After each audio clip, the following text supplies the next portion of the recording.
Ce qui va suivre est un email qu'a reçu le monastère de la Très Sainte Famille, MHFM. Voilà ce qu'il disait. Bonjour, c'est à la fois dur et embarrassant pour moi de vous écrire ça. Depuis 2007, je suis un accro au sexe. Je ne me considère pas comme une mauvaise personne. En fait, je me considère comme une bonne personne, qui souffre simplement de cette addiction au sexe. Je pensais suivre une sorte de thérapie, mais j'ai pas l'argent pour me le permettre. J'espère que vous, à MHFM, vous pouvez me donner un conseil sur comment vaincre cette addiction. La réponse d'MHFM: vous utilisez le terme addiction avec l'implication que vous êtes une victime non responsable de votre activité. Non, votre comportement est mortellement pécheur.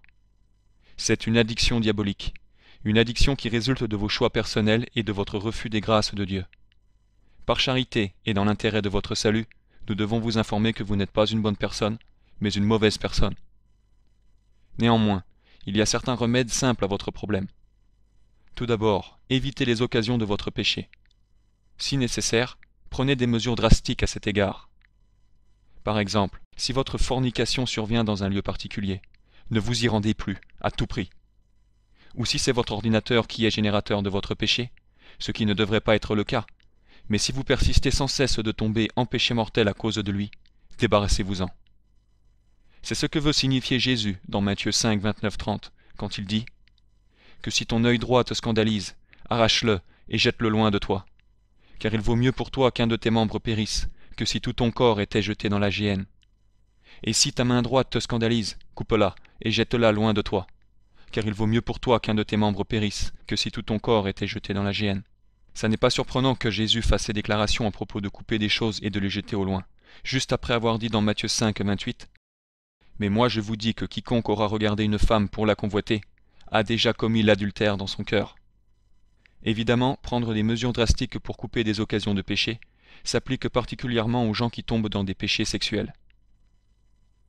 Pour ceux qui ne le savent pas, les péchés mortels de nature sexuelle qui placent une personne dans un état de damnation incluent entre autres choses actes de fornication, actes sexuels précédant ou amenant à la fornication, adultère, masturbation, regarder de la pornographie, consentir pleinement à des pensées impures, etc. Deuxièmement, vous avez besoin de prier le rosaire chaque jour. Votre problème est un problème spirituel, et il ne sera pas résolu sans prière, sans l'aide de la grâce de Dieu et sans les bons remèdes spirituels. Il est essentiel de prier Dieu et de cultiver une dévotion à la bienheureuse Vierge Marie, au Je vous salue Marie et au rosaire. Et bien sûr, si vous n'avez pas la vraie foi catholique, vous devez vous convertir. Les étapes à suivre pour ça sont sur notre site internet. Troisièmement, et c'est très important, commencez par la grâce de Dieu par exercer votre volonté, et craignez Dieu. Bien que ça puisse sembler simple, ce point va droit au cœur de votre problème. Vous devez juste être déterminé ou résolu, par la grâce de Dieu, à ne plus jamais recommencer ce péché. À cet égard, la citation suivante est pertinente. Peut-être que si vous résistez cette fois, Dieu va vous abandonner. Résolution, résolution. Sainte Thérèse disait, le démon a peur des âmes résolues. Ayez courage. Bien des âmes, dit saint Bernard, ne sont pas sauvées, parce qu'elles ne s'arment pas de courage. Ce que ça veut dire, c'est que les âmes qui manquent de détermination ou de courage, ou vous pourriez dire qui manquent d'un certain degré de dureté, ne seront pas sauvées.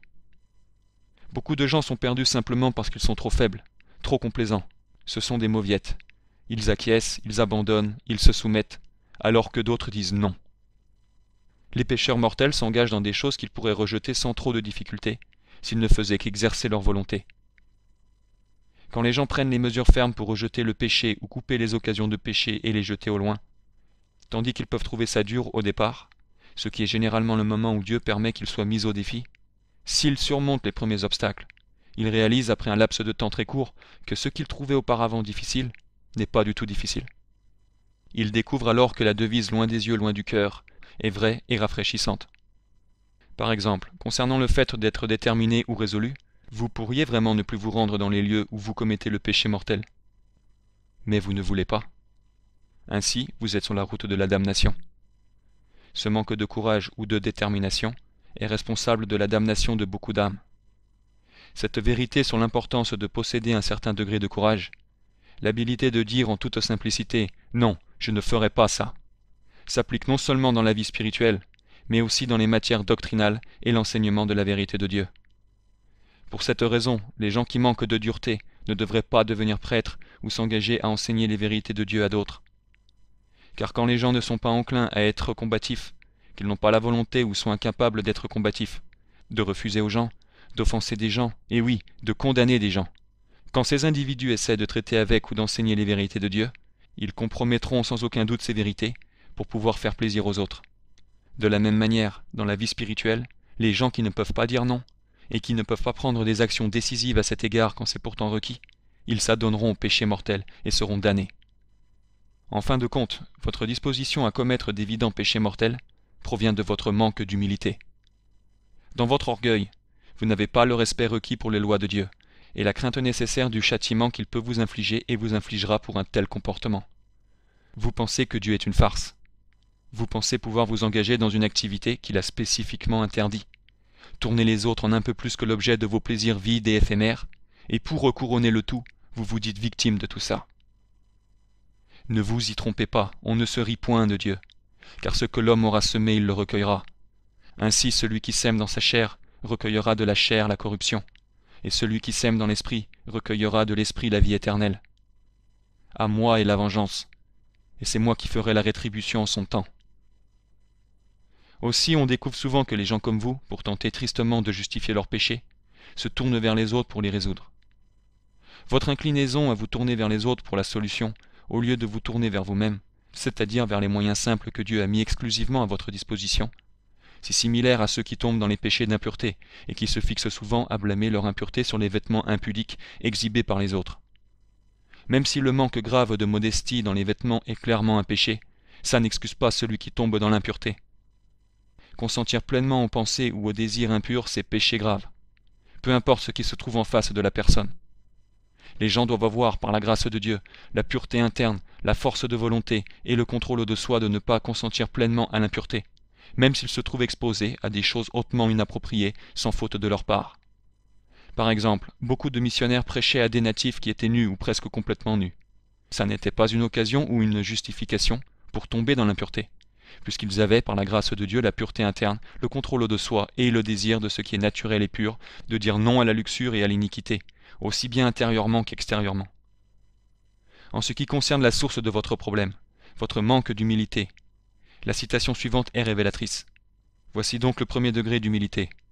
Se remettant toujours devant les yeux la crainte de Dieu, il consiste à fuir toute négligence et à se rappeler sans cesse tout ce que Dieu a commandé.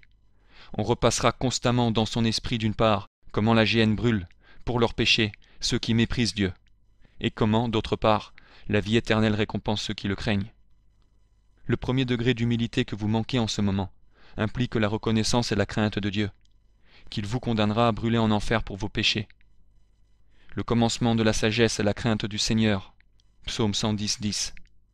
Ça devrait vous motiver à bouger à cet égard.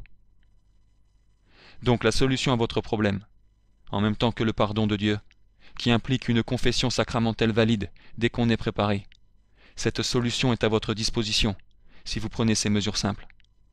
Mais si vous ne le faites pas, considérez les mots suivants. Saint Alphonse sur la damnation de l'impur. Continue, dit saint Pierre d'Amiens. Continue, ô insensé, à tenter ta chair. Un jour viendra, ou plutôt une nuit, où tes impuretés se changeant en une poix brûlante, raviveront dans tes entrailles, et rendront d'autant plus terrible la flamme qui te brûlera sans cesse en enfer.